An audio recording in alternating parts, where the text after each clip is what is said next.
What is up, guys? In this video, we'll be going over an issue I noticed during my coaching that I would say about 90% of people I worked with have had that inhibits them from dribbling.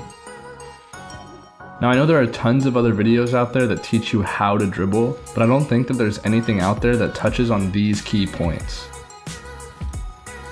Let's start with the absolute basics. How does your car's hitbox affect the ball? Let's take a look at the octane. The center of mass on the octane is in between the visible engine and the small row of these things.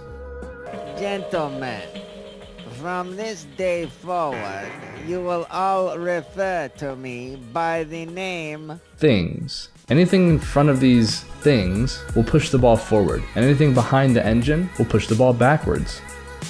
Now the same goes for your left and right. Anything on the right of the center of your car will push the ball right, and anything to the left pushes left. For those who do not use the octane, the concept is the same, but the center of mass will be different.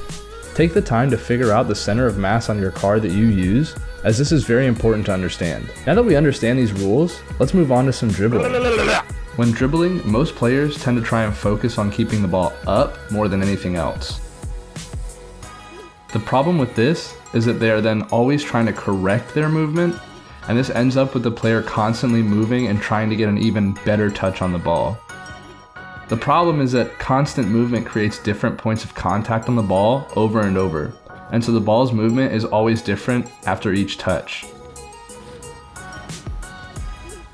Let's see what happens when we eliminate that movement. When moving in a straight line, it becomes much easier to control the ball as it reacts to only a single point of contact on your car. In order to move in a straight line like this, you have to start trusting your ability to line yourself up. It's very easy to doubt yourself and think, maybe if I move just a little more, I can get a better touch. But you have to resist that urge, and if your first lineup isn't correct, that's okay. You have to give yourself the opportunity to learn what was wrong with your first lineup, but if you always correct, you'll never get the chance to find out if your first movement was right or not, and if it's not, how to correct it from there. This is not only a skill you should use for dribbling, being able to trust your first attempt at correcting your movement is essential if you ever want to learn to play efficiently. Making your first movement the right movement is how you become efficient and consistent. Now it's just a matter of practicing that control.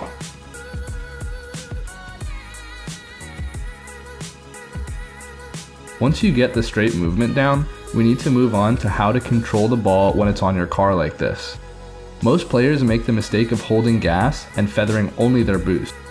It's crucial to understand how each of these accelerators affect your car's speed. To do this, let's stop thinking about feathering and start thinking of it as only using acceleration when I need to. Practice first with just gas. Only use gas when you need it. Allow yourself to coast freely when you don't. And when you find yourself needing more speed again, use just as much gas as you need to keep the ball balanced on your car. This will teach you how much acceleration gas gives you on its own. Now do the same thing, but this time with only boost. Your goal should be to, over time, be able to indefinitely hold this ball up while only using gas or only using boost. Once you can accomplish something like this, you understand exactly how much these inputs affect you individually. You should now understand when to use which one and when to use both. Dribbling is not a hard task. The concept is hard, but once you know the method, the execution becomes easy. Focus mainly on your gas, as this is what determines your true control of the ball, and boost primarily controls the speed at which you carry the ball, and sometimes allows you to speed up enough to catch that lost dribble.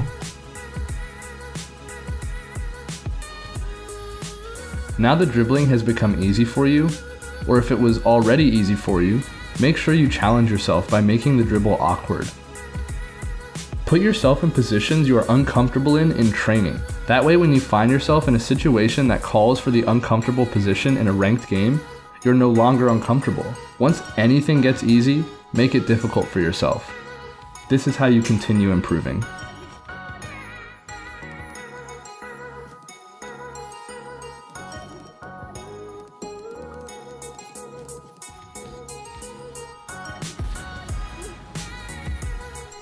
Another skill that is essential to dribbling is catching. If you cannot catch a ball, it may be hard to transition into a dribble from a ball coming at you quickly or falling from a big clear. To do this, we must get a touch on the ball, taking advantage of the different effects that different spots on your car's hitbox have on the ball. The goal is to change the ball's momentum into the direction you're trying to move. If we want to move forward, we catch the ball on our nose. If we want to turn, we catch the ball on the side we're turning to. And if we want to slow the ball down, we use our tail to kill some of that momentum from the original hit. Catches are tricky. Mess around with the ball and see how different points of contact affect the ball's movement. If you're someone who doesn't struggle with ball carrying or control, then I suggest you prioritize free play and dribble freely and creatively. This will give you more freedom in your practice. However, for those of you who are looking to improve on controlled carrying, I'm going to quickly run through this training pack I built, and I'll put the code in the description as well as on the screen and show you how some of these dribbles should look. For time-saving purposes, I'm only going to do each shot one way as an example, but do note that you should be trying to vary each shot in many different ways so that you can get the hang of different situations.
If you're ever interested in receiving my coaching one-on-one, I've recently partnered with Gamers Ready. I'll put a link in the description below to my profile, that way you can check it out if you're interested. As always, thanks for watching. If you enjoyed the video, click that thumbs up button. And if you're interested in seeing more high-level analysis videos, make sure you're subscribed to the channel and turn on notifications so you get notified as soon as I upload a video. And finally, comment down below a topic you'd like to see covered next. I might use your replay in the video.